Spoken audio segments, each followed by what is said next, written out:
Hey, Bowie, welcome to the show. Thanks for having me. Absolutely. Really glad you could make it. Um, so, would like to start off with you are into, you work at a creative agency and you're very interested in both communication and exploring what can work from a technology perspective, especially what's emerging. Would you explore that with us a little bit? Yeah, for sure. The company that I work for, Amp Creative, is a creative agency, but our main focus is on adult education, enterprise training. A lot of our clients, they come to us with a problem that they want to solve, not necessarily um, a solution in mind. So, for instance, um, a big problem that that was at the top of everyone's mind over the past couple of months is how can I continue to train my workforce remotely and and how can I keep them engaged at a really high level. A lot of our clients had a lot of in-person coaching and training, and they came to us um, and they trusted us to come up with a solution for them that would keep their employees engaged at that kind of same in-person level. And so a lot of our work recently was really reactionary in taking advantage of the platforms they already had and kind of expanding the way that they were using them. So that is kind of the most recent example of that. But I find that squeezing the juice out of existing platforms makes a lot of sense in terms of getting ramped up more quickly and getting a better ROI on your spend in the technology that you currently have in your stack. yeah, I mean, the great thing about taking advantage of something you're already using is a lot of your employees are going to be somewhat familiar with that already. So the onboarding process to that technology is so much um, shorter. Uh, an opposite example to that, one of our clients a couple of years back, they were getting excited about virtual reality. Um, they had let's see, they got access to a large number of VR headsets through an acquisition, and they wanted to start learning. They wanted to train their employees on VR, but they had no content, they had no experience in virtual reality training, and so they turned to us because we were their trusted partner in the training space, and they asked us what the technology would be good for. And we spent a couple months doing research, and we talked to experts in the field, and we found that virtual reality was an incredible device for perspective-based immersive experiences. What does Because perspective based mean?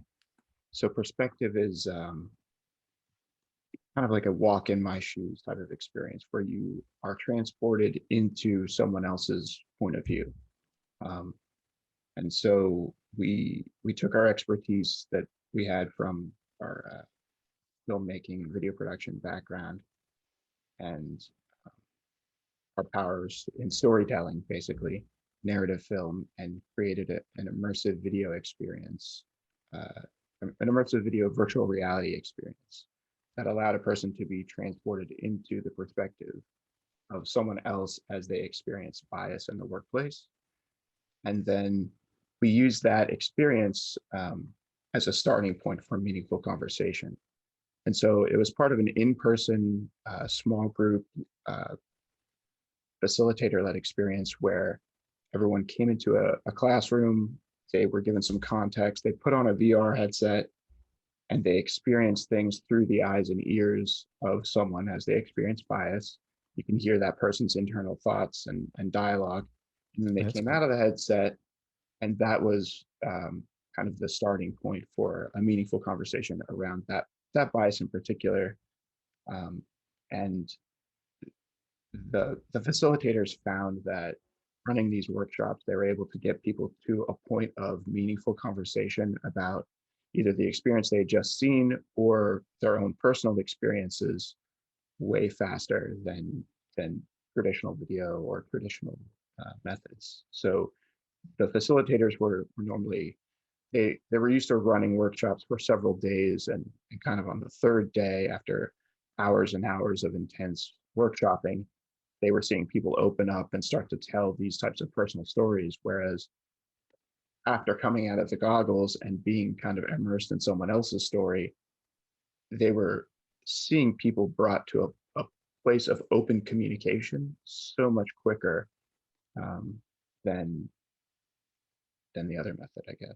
So we saw that as an incredibly powerful um, tool that we wanted to share. And obviously, a lot of our work is custom one-offs, and uh, we're not allowed to share or even really talk publicly about what exactly we created. And so we created our own version of that, and we recently launched it on the Oculus lab, Oculus App Lab. And so we're pretty excited about that. You can check that out. Perspectives on Bias uh, on Oculus Lab. Cool. And we'll put that in the show notes because I'm sure people want to explore that. It's neat that when you're dealing with emerging technologies, the conversation is often finding use cases and testing. But this is something that sounds like it immediately scales across every organization that needs to train, especially in something that we're looking for an empathetic response. Yeah, and that empathy, I think, is key. It's um, and it taps into kind of the way humans uh, are built over, before the written word. Our history and the collective learning of the human race was passed down through storytelling, and so you're kind of hardwired um, to tap into stories and empathize with the characters in stories. And so when you can tell a story through this really immersive medium, uh, and it can be convincing, and you're not pulled out of the story by something that's um, disbelievable, or you know too too fan too far away from reality, then you can really start to affect the way people empathize with other people, and the way people, their perspective. You can broaden someone's perspective, hopefully, Hopefully. as far as bias goes. And I mean, really, I guess anything, right? I suppose you could use this technology for evil as much as you could use it for good, right? I had not actually considered that, but yes, I mean, Yeah, so there careful. were, I can't remember the name of the movie, but it was about the beginning of the Afghanistan war, and the psychologists who trained themselves in psychological torture and how to get people to break and give up. That was a specialization of their education. And yeah, you could apply an immersive reality, which could push the bounds of that. Now, I have thought about this in terms of film. So you can treat PTSD by immersing somebody in a traumatic experience, but I can also see where we'll need to be careful putting someone into, say, a horror game or a horror film or just something else equally traumatic. And the more immersive it is, to not actually create, you'll have to have some sort of boundary there to not instill damage into people just from a viewership point. Yeah, yeah, and that is one of the things that, some of the topics we've thought about using this technology for are, incredibly sensitive. And I think establishing the context before putting someone into the experience is really important, because you want to be sure people um, have an expectation of what they're about to be experiencing, obviously.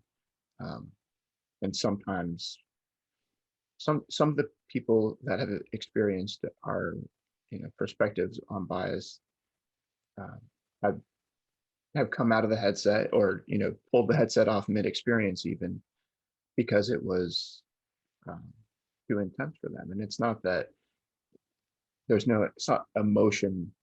you know the camera is static in one place the entire time. It's not like it's too intense because of the VR. It was too intense because of the context of what was being experienced. It hit too close to home for them. But when they came out of the headset, we had some conversations that I feel like were really meaningful for me, in that I was able to understand their perspective a little bit more, and why it resonated so well with them. And I mean, I feel really lucky just to be able to have shared this experience with so many people, um, even though it's been so limited. And uh, most of this was pre-COVID, just people coming to our facilities and putting a headset on, or we were going around to a bunch of the different virtual reality trade shows, kind of showing it off. And it, it was really incredible, because a lot of the times people come out and they say, I never experienced anything like this, but I did experience something similar at work, and here's my story. And so I feel like I got a lot of different people's perspectives, just working on this one project. It's really, really incredible. It is incredible. You often read within work related content or the future of work content how important emotional intelligence is. And one of those key aspects is, or a couple of them, cognitive biases and empathy, emotional intelligence. And those both play together. I've experienced myself where I said, sure, I'm an empathetic person, but then only in certain situations. And then other times I just didn't get it. And I'd be like, dismissive. But when confronted with a technology like this that helps you uncover that, not only is it a single instance, but hopefully it opens up your mind to be prepped for all new experiences and to be open-minded enough to say, okay, I'm not going to push back on that right yet, or if ever, and just understand it as that other person's experience. Yeah, it's it's really interesting how so many things are like that, like empathy, where you're like, oh, I've worked on this, I've read about it, and I've learned about this person's experience, and I think I can understand it. But like, we're all different people, and you could never really truly understand how another person is feeling, especially when they're in a situation of marginalization, or um,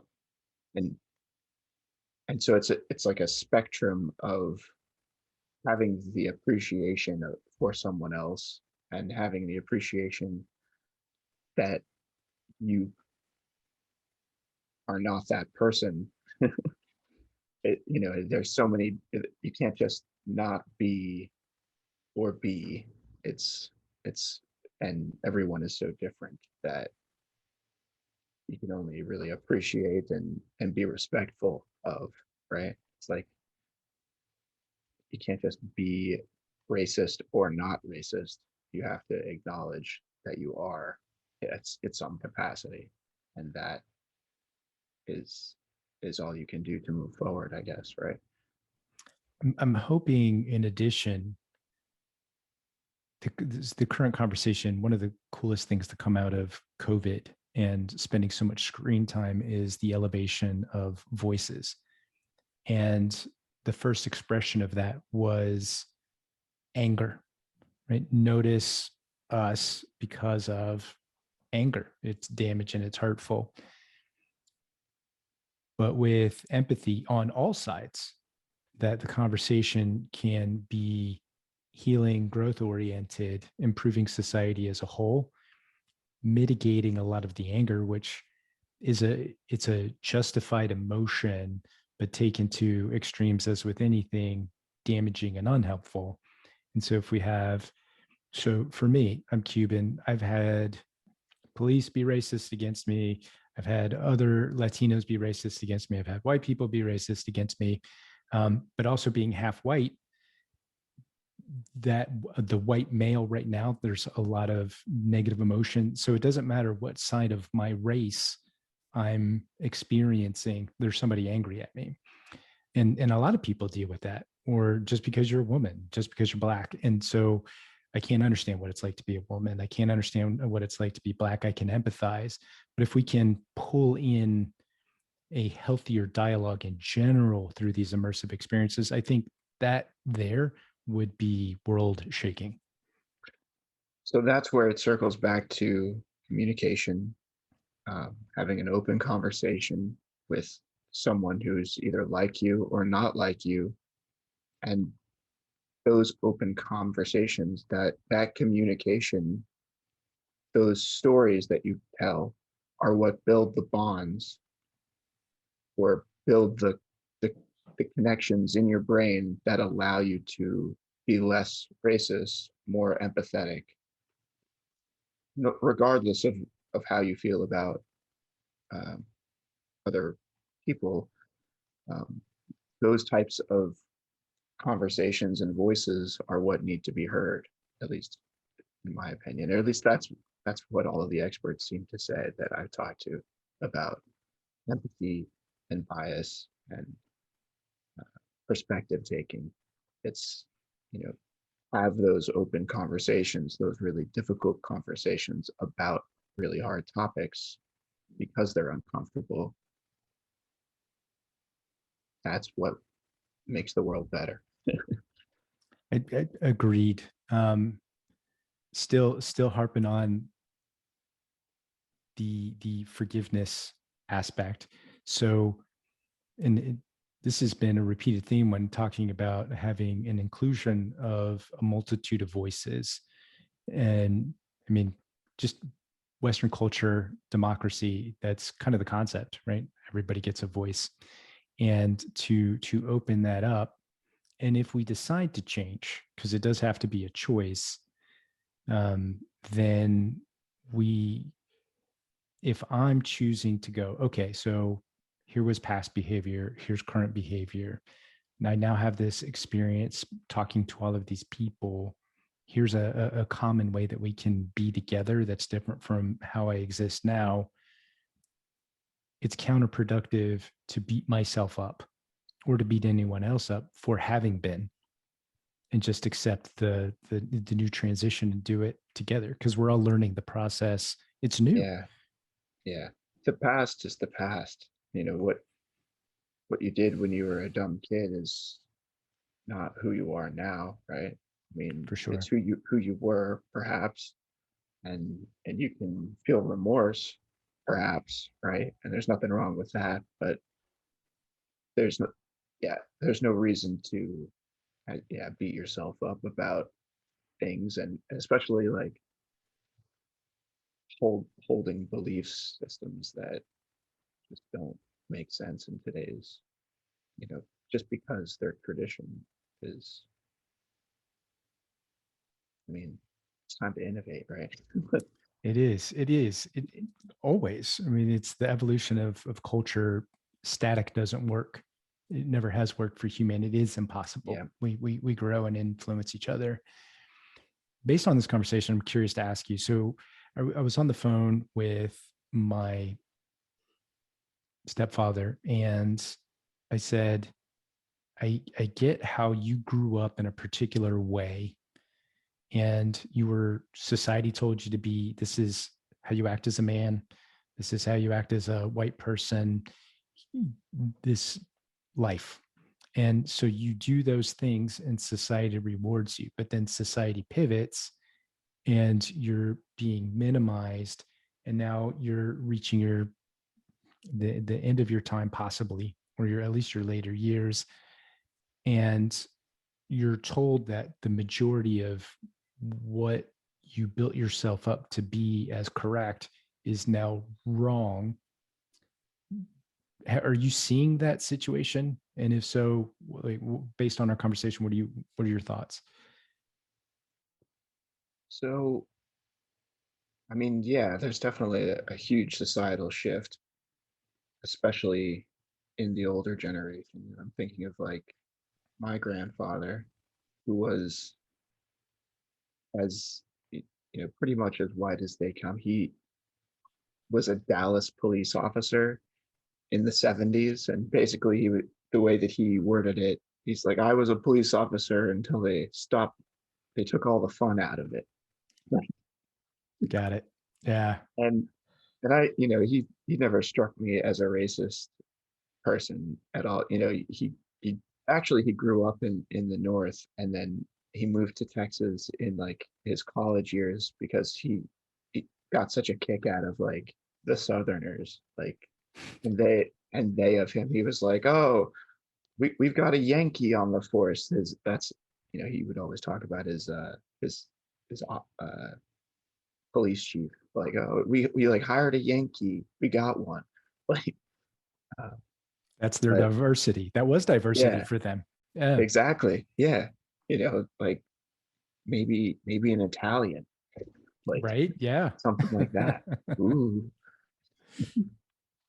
um, but I don't. It, he's he's always someone who's evolved and changed with the times, and I feel like his profession had to do with communication, and he did a lot of traveling, and so I feel like because he was always all around the country, talking to different people, and what was his role? It was you go and talk to union bosses and like negotiate with them. Can't remember what that's called, but I feel like because his job was to go and talk to people and learn their perspectives, he doesn't have that same mentality of like because things are changing, but like I'm losing some type of power. I think he just sees it as a new and exciting time, but it's because he has that broader perspective, having lived a 40-year career traveling around. After being a police officer, he went to work for a large company, negotiating with construction union bosses. Labor relations specialist, I think that's what it's called. Um, but yeah, he's really happy. He's retired, and he lives in Colorado, and he has like a muscle car that he drives up in the mountains, and then they go hiking up like these really high peaks. And I'm like, that's incredible. I'm like 34, and I can't imagine climbing the mountains they climb. Like my knees couldn't handle it. Nice. That's They're cool.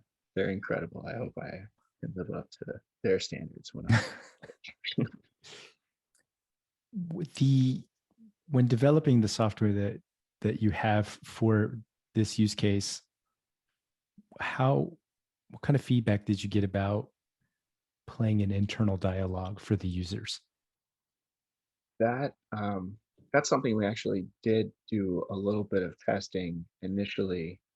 Um, doing some of the first cuts just before we had the internal dialogue laid in, um, versus the ones once we did have it in. And for the use case that we were going for, it was really important to have that internal dialogue, um, to tell that part of the story, especially for people who had never experienced or maybe not experienced something to the same degree that we were trying to portray.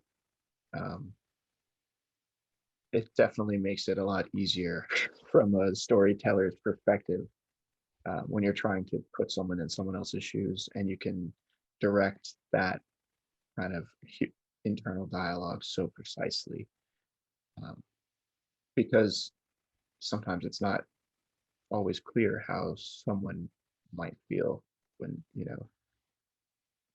they're being marginalized. I kind of think in the perspectives on bias that is on the app lab right now.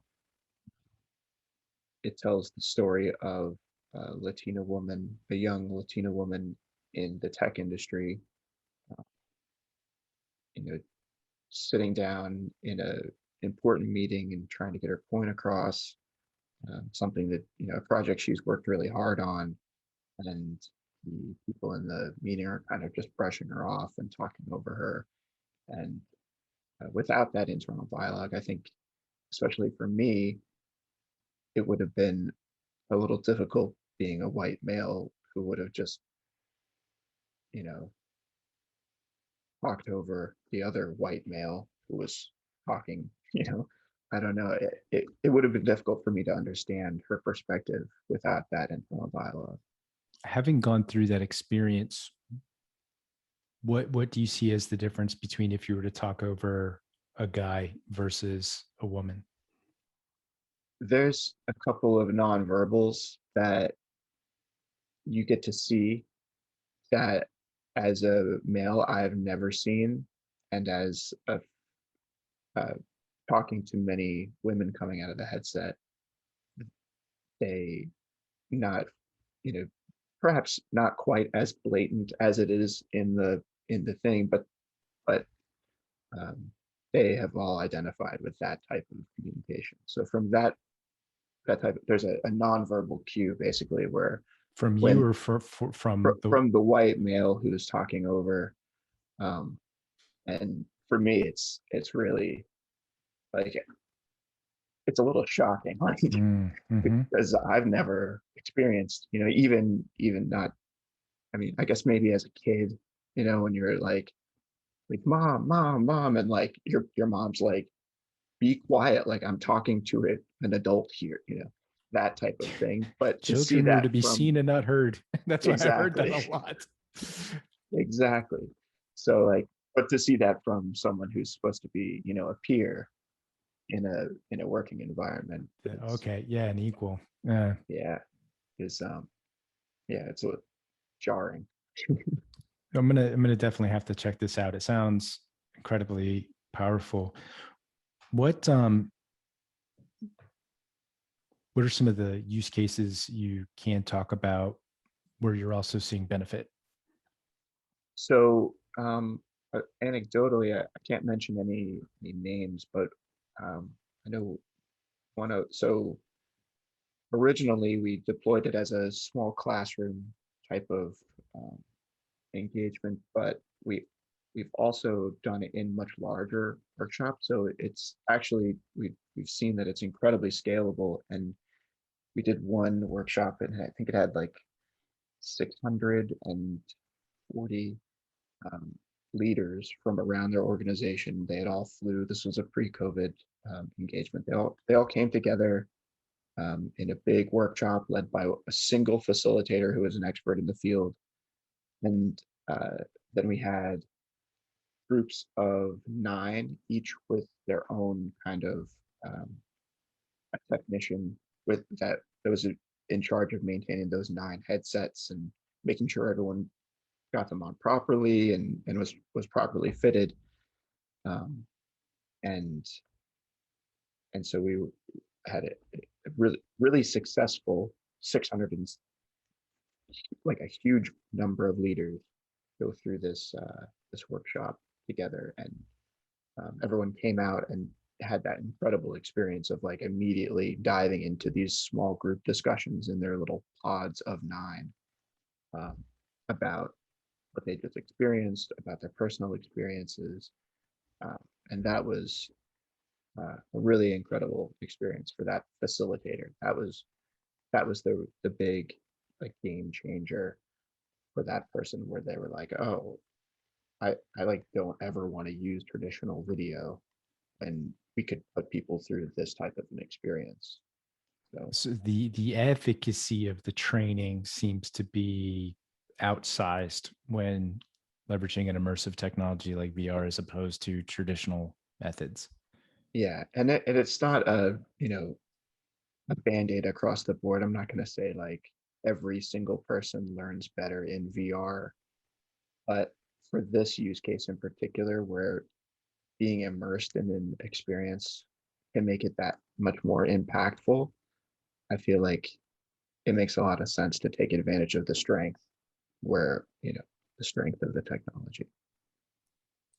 Being that we're early on in this, what do you see what are some of the evolutions that are closer to coming to reality? A lot of the stuff that we've been doing, we've been using 180, 3D 180 immersive video because it captures kind of the highest quality that you can capture of a real life scenario. Um, but it is limiting in that you can't walk around an immersive video, right? Like it's not 6 DoF, it's 3 DoF. So for the types of training we're doing, where we're trying to put a lot of people through an experience, it makes sense to have them in a seated type of experience, or even standing stationary type of experience where you don't really need to take advantage of the room scale um, features of virtual reality. But one thing that I think is going to be the next kind of big game changer in the space is volumetric capture combined with really, really realistic game engine environments like Unreal 5 and the Which just came technology out. yeah, that they're talking about. Can So, you give a quick overview of volumetric capture? so volumetric capture is where a person or object is kind of surrounded by cameras and then captured not only um, 2D in the color space, but also 3D in the, um, I guess, volumetric space. And And so these are sort of you like get a a round 3D room. model. Yeah, you end up with a 3D model of whatever it is that you're trying to capture. So we did some work with the Samsung Innovation Lab. They're actually right down the street down here in just north of Dallas, and they've got a pretty incredible volumetric capture rig. It's like 127 cameras that also give you that 3D depth data. And so you stand in the middle of this room that's all painted green, and then whatever you do, you're given a 3D model of after they run it through their supercomputer network and process it for like a week. Um, Having a background in traditional data and moving into where video is pushing into, how are you managing the storage? yeah, so because we had a background in video production, we already had a pretty robust um, data, what's it called? Data archive, I guess, where we've got about 100 TB of tape deck. So offloading stuff to our archive is pretty easy. Managing the data, the raw data when we were shooting was a little more intense. I think one of the days we shot like 4 TB of immersive video. So we just bought a lot of hard drives. Um, yeah, once we got those drives back into our studio and got them into our tape system, that wasn't as much of an issue. But yeah, just managing all the raw data coming out of the camera. We had a team of people that was their only job. It's a lot of work. Yeah. Is there? I've noticed this trend of starting on-prem, pushing up to the cloud, and now there's this across business. Once you get that down pat, there's this return back to on-prem or some sort of hybrid model. Are you seeing with the people that you work with or in your own work? Is there a role that cloud plays? So yeah, I think like for our offices at least, for the data that is private and we can't put on the cloud, basically uh, we have our own servers that host it.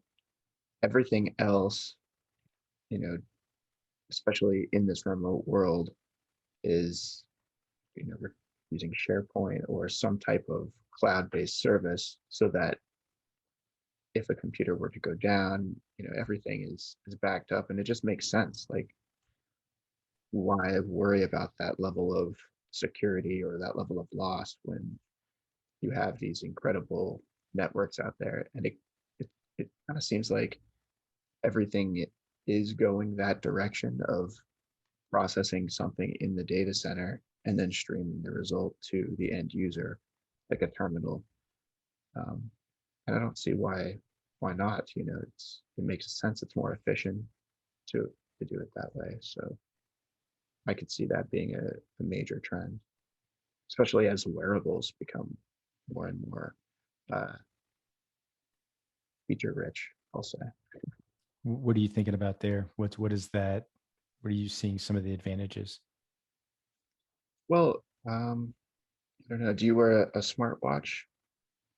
You know Yeah. what? I do not. I have smart everything all throughout my house, and that's the one device I haven't purchased yet. Yeah. So I I got a smartwatch a couple years ago, and at first I took advantage of all like the little like extra things it could do, like messaging my friends like on it that had other smartwatches, which is like it's not really a new feature. I could have just text them the thing. But like since the first one, at this point, I just kind of like use it to look at the time or like, oh, I got a text message, like without having to pull out my phone. But I still wear it because it's kind of fun and I don't hate the way it looks, but I don't have smart glasses yet. But when there's a display that's a high enough quality, I'm sure I will. Like, and I think a lot of other people will too. Like once it kind of crosses that level to where it's like not just a dorky looking gadget, but kind of looks nice and people like start to consider it a fashion accessory, then it will become, the tool that people use. And there's no reason to not take advantage of those tools. So When glasses are aesthetically pleasing, and I don't the the usability is high enough to where I don't feel like a guinea pig, yeah, that's something I'm highly interested in. But it's interesting on the smartwatch thing. It's that's not the first time I've heard just the benefit of not having to pull out the phone. That one, maybe 2 seconds savings to just look seems to be worth it for a lot of people. yeah, I think it also has to do with like if you're at an in-person social thing, it's it's kind of a statement to like pull out and look at your phone. You're like kind of disengaging with the person that you're talking to, as compared to a quick like glance down at your wrist where, yeah, maybe you're checking the time. Like that does say something, right? That it's all every action you take is communicating something, right? So Good point. yeah, But there's it with the current social structure and milieu. It, though I don't have the experience, I can see where if I go, we're talking right now, and I'm like, oh, okay, versus okay, the shortened time is more polite as an yeah, interruption than right, having something that puts a barrier between us. yeah, exactly. That's that's kind of the big difference for me, I think. Okay, so if I'm going to be more polite, then I'm going to have to get a smartwatch. I've been, I've had iPhones, I've had Androids. I I've, mean, or maybe you just don't check your text message while you're trying to have a conversation with someone. You could also that's do valid. that. That's valid. It's interesting that it almost ties into our earlier conversation of emotional intelligence to not allow the technology to create a desire, or if you feel the desire to let it pass through instead of having to react to the alert to see, unless of course you're waiting on something important, you're a doctor and you're on call, whatever that happens to be, there's Yeah. context. But to constantly have the machine tell you what to do. Well, And then also, like in today's smart home world, right? That notification that you get might be someone going through your backyard or something. Like it, it could be a safety concern. Yeah. So, I don't try to judge people when they check their notifications. It's, Empathy. yeah, exactly. Yeah. More and more. I mean, it's good data, right? So there, I guess there is going to be a balance there as IoT explodes and the speed increases as 5G actually reaches penetration and the speeds are high enough. And we do have that kind of information floating at us. The smart glasses, it won't be just Yeah, alerts when we're living in an AR world where almost all the time we have some sort of digital overlay. Imagine how what's considered polite is really going to change because yeah, we've gotten away from glass holes. It'll become normal, but then what's normal within that new culture? yeah. So so in a couple of weeks, I'm going to be on an AR talk show, and there's a couple of people doing like live augmented reality, but this one's pretty cool, and they're taking advantage of a simpler version of that volumetric capture that I was talking about earlier, where it's basically a webcam that has a LiDAR sensor built in as well, or a depth sensor, not necessarily LiDAR, excuse me. Um, but it sits on top of the computer, and there it gives you kind of the front half with a single, or you can hook up, I think, three of them. But the incredible thing is it does it in real time. And so there's a presenter presenting live in augmented reality. And then I think the plan is for me to join just via normal webcam because I don't have one of these AR enabled cameras. Is that the same company where it almost looks like a mirror and it presents them within a frame?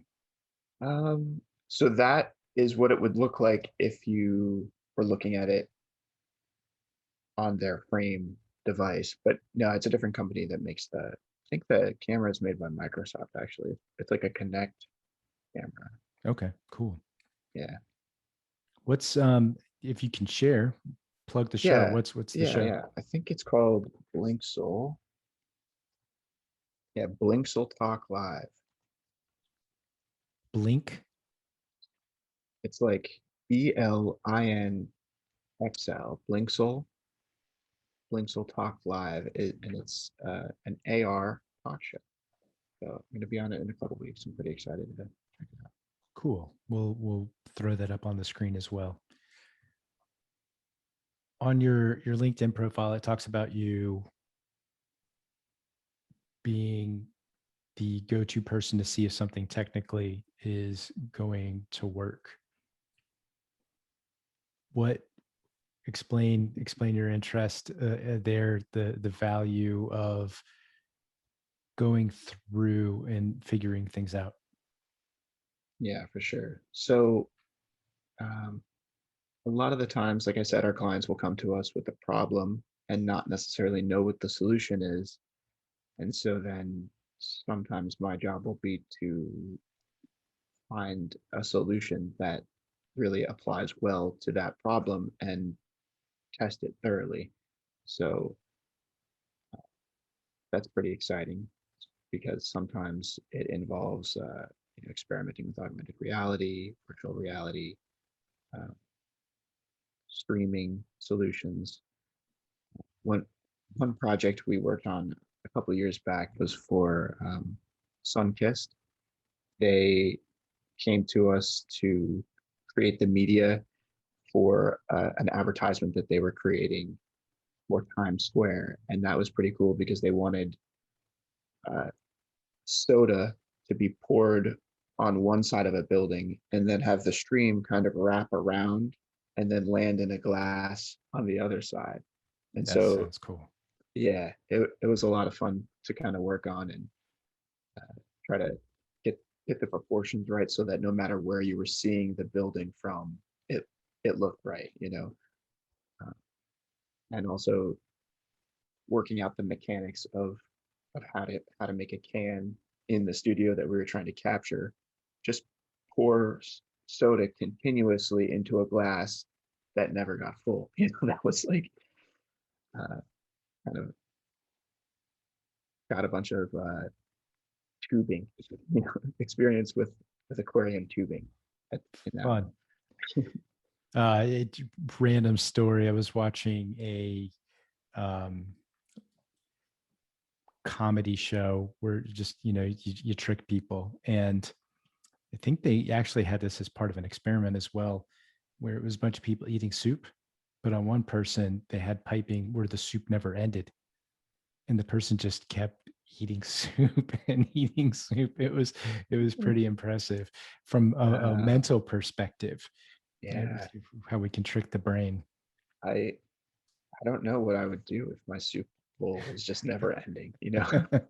Man, I thought I was getting somewhere here. So the use case, and I've heard this quite a bit with people that have experience with VR, that it's an emotional connection. Where does AR plug into? I mean, I definitely see, or driverless cars, you have the overlay on the window that gives you more productivity. Right now, in some cars, you get or with the phone to get better directions. Is it just more of a tool? Where's AR play into everything? Well, when we talk about wearables and the idea of, checking your notifications without creating that barrier, maybe as I adjusted my glasses there, I had just cleared my notifications, right? So there's that aspect of it. And then there's also, yes, I'm trying to think of the different ways that we've used it for clients, and I can't really talk specifically, obviously, but I would say the one use case was part of an onboarding experience. It was a very small part, because one of the things that we like to do is create kind of full ecosystems to solve a problem, because a lot humans learn in so many different ways. A lot of the times what works for one person isn't going to work for another, and so one one portion of this onboarding experience was an AR um, enabled uh, scavenger hunt type of thing, where you had to go around and find all of the team leads offices, and kind of scan their AR enabled poster that we put on their doors. And normally when the new people are doing this onboarding, and they have to go around and meet with the team leads. And if they're there, then they'll just talk to them in person. But if they're not there, this AR enabled thing gave them a kind of a volumetric way to tell their little story. Um, so it's not as if you can meet them in person, but it's a little better than your traditional kind of video. And I would say that is kind of the most emotionally intelligent application of AR we've used so far. Maybe that's where it's at, right? So where VR, it's meant to immerse. You mentioned having proper fitting, so you're transported to. But Mm-hmm. augmented reality is a digital overlay for meat space that's an enablement tool Yeah, it's to make additive as added, opposed yeah, to um, just, productive, maybe. just yeah. Well, in one sense, you're with VR, you destroy one reality and replace it with another. Mm-hmm. With augmented reality, you keep the current existence, and I don't want to improve upon it. Might not be the you Yeah, you enable it. You enable it. yeah, exactly. And you can enable more interactivity, which is really cool. So one of the things that we've done internally, as an example, we created an AR app that its initial use case was just to augment our business cards, and this was 3 or 4 years ago. We all had business cards. You point our phone app, and it pops up, and it's got all our contact information. You can touch the phone number to call a person or text them. And then on the other side, it had a little video player that unfolded and then started showing like demo reel of the different projects that we worked on. When But that'd be good. Like Oh yeah. if it's connected to a watch and you can kind of Oh flip yeah. and Just it's like easy to use. pop it right up. Yeah, Yeah. that'd be great. So the other thing that, you know, once we created that app, we started to add features to it. So when you walk in the lobby of our studio space and you look to the right, we've got kind of a company photo that we did uh, for 2018. And when you hold up our app, the people on the picture kind of pop out and come towards you, and you realize that it's actually a diorama, and you can move your phone to go in and out and see that there are people and pets and kind of funny gags and Easter eggs that are hidden, layered behind the other people that are covering them. So if you zoom in on me, you can see I actually have a slice of pizza in my hand, and there's an open pizza box that's kind of hidden behind the person right in front of me. And there's a couple of the pets of some of the people. Uh, it's all very stylized, and it looks like a really nice kind of Vogue shoot from the front. But then when you zoom in, you see some people aren't wearing pants and stuff like that. It's pretty fun. But that is a great example of augmented reality enabling, more interactivity, more features, more things that you wouldn't see with the naked eye. Which that improves the user experience the more you can pull them in. Yeah. What are the advantages for companies that start thinking through how they can use this technology as opposed to people who are in a wait and see mode? I think people that have that outlook to look ahead and see, the new devices that are coming down the line and what's going to be popular are going to have the advantage of being ready to take advantage of those strengths earlier on. So, for example, our client that that really went after that bias training is going to be positioned to take advantage of all of those strengths way before their competition. And I feel like that's probably going to be the same in a lot of different cases. I know we're already seeing that a lot in the industrial sector with HoloLens integration and people being able to look into machinery and see, oh, this part of it's overheating, or we need to add more coolant. Okay, um, there's been a really high level of uh, efficiencies and um, also, I mean, also in the safety space, it's like if someone's wearing an augmented reality headset and they start to go into an area that's dangerous, you can make that really, really clear as opposed to, just having a marking on the wall, right? For sure. I mean, just the entire, well, I often think about manufacturing for repair, for training, um, especially if you're in those hazardous zones and you can take somebody that doesn't have years and years of experience, they're newer. One, you have those people retiring, and that mind share is really difficult. But if you can Hmm. apply that to an AR program that can ramp up that person to keep them safe as well as keep the business efficient, and then that allows it to continue to grow rather than constantly regress and pull back up, the advantages are monumental. Yeah, yeah, and that part of um, part of the industrial application that I see being really big that probably isn't being taken advantage of right now is that generate like finding a way to capture that knowledge gap digitally and easily. Like it, if the wearable technology could be advanced to a state where a person could just start recording, like, oh, here's the way that I do this wire crimp, right?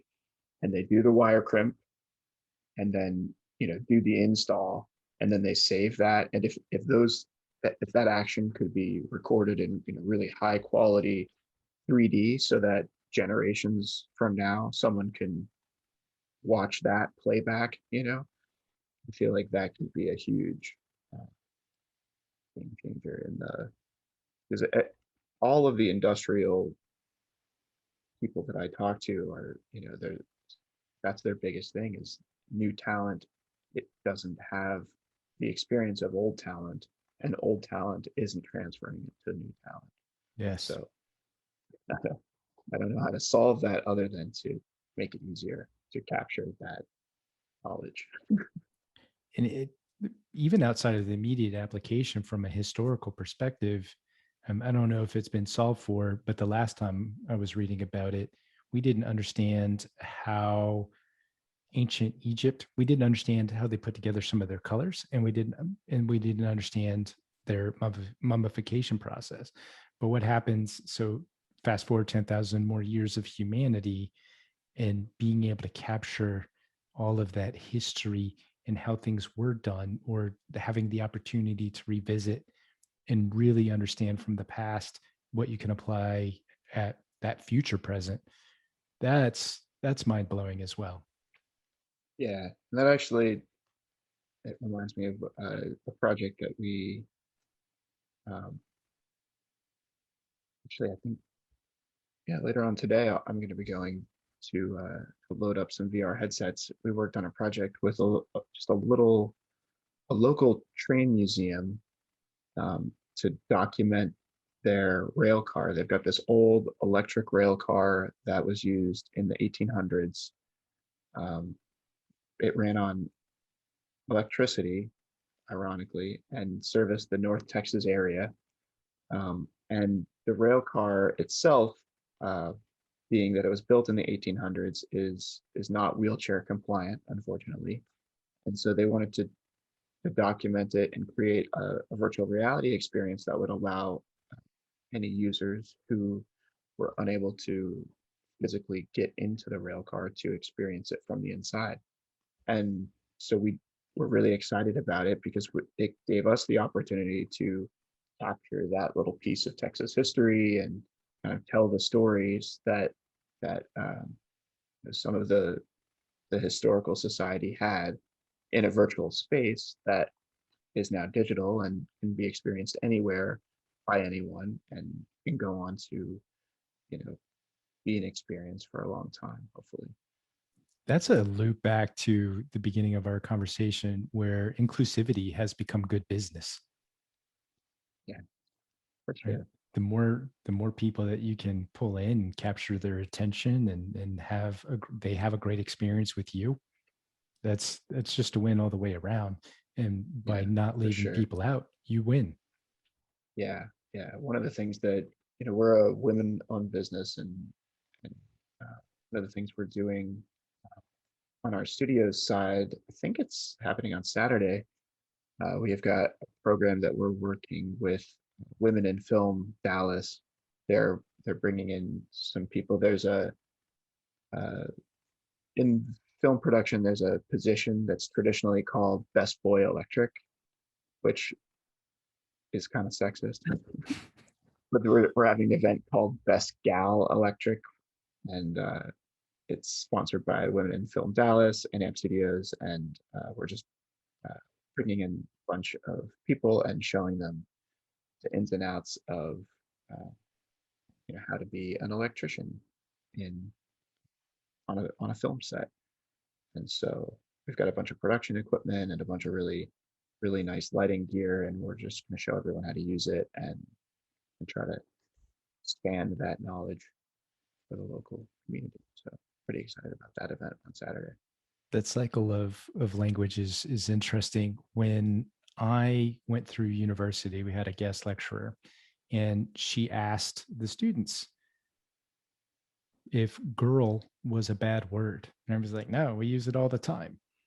And she said when she was coming up in her youth culture that it was a no-no. And then now you're not going to call anybody a girl unless they are, or maybe between two women, hey girl, Yeah. but there's a little faux pas there. And boy, not only does it also have a racist connotation now, I Mm-hmm. personally don't want to be called a boy. So No, that yeah, flow of words over time and their meaning and the importance, that's cool. And staying, I mean, that's pop culture. So any business staying tied into the happenings and responding to that with authenticity, that makes sense. And it's good. Like allow people to feel good without holding on to, you know, how things were. There's one of my favorite sales quotes that I share with my friends that are in that side of the business is, when you're green you grow, when you're ripe you rotten. So just be willing to change and pivot and evolve as you move along. I like that. And I like really keyed in on that with authenticity. That's so important, I think. It's because if you're not communicating authentically, then you're not being open and there's no progress happening, right? So, especially if it's an uncomfortable conversation. Especially, yeah. So let's end on a useful tip for people. You mentioned fitting the headset properly. When people put on their headset, what is that process? So I think it depends on um, which headset you're wearing. A big thing is making sure that it's uh, the lenses are aligned with your glasses, with your eyes, depending, and making sure that your pupillary distance is adjusted properly if you've got that adjustment on your headset, and then making sure it's comfortable. You don't want it too tight, too loose, because that it might feel good for the first 15, 30 seconds if it's too tight, but then it'll get old quick. And anything that you can do to minimize um, kind of taking a viewer or a user out of the experience, out of the immersive experience, is good. So, and that I think is the biggest thing is making sure the headset is properly adjusted and fit to each person to make sure they have a good experience and whatever it is that they're experiencing. Is there a perfect seal around the face, or is there some light liquid leakage for most people? What would they expect there? I think most of the headsets these days are designed so that you have some leak at the bottom, and you can have some. If you look straight down, kind of past your nose, generally you can see a little bit. You know, unless you've got an aftermarket kind of face gasket that prevents that, and that's done by design so that you can kind of look down and see that you're not walking somewhere that you're not safe. When I got the Oculus 2, it was interesting. I love how you have that, it develops a safety perimeter and lets you know when you Mhm. bump into that invisible barrier. And it still surprises me when I find how much I've actually moved when it feels like I haven't gone anywhere. Yeah, yeah, the Guardian system is pretty awesome. And I think that there's some cool features you can enable where um, you can set it up to so that you have a desk or a couch in your VR environment so that you can actually like see somewhat where you are, I guess. It's pretty cool. So, Bo, what's the best way for people to connect with you if they want to pull you in or ask you to join another show, or if they have questions about maybe how they get started in their career, if you're willing to share that? What's the best way to touch base with you online? For sure. So you can reach me on LinkedIn. It's easy. I try to check that once every day, every few days, if not. Or email me, Bowie at ampcreative.com. Fantastic. Uh, this was, I really was surprised. I was expecting the beginning of our conversation to kind of get into some of the maybe the weeds a little bit. And we ended up really talking a lot about culture and our own perspectives and experiences there, which makes sense considering we were talking about the platform and what it does for people. So I'm glad to have shared that with you. Thank you for sharing that with me and everybody that's listening and watching. Really appreciate you. Yeah, thanks so much for having me on. This is a pleasure.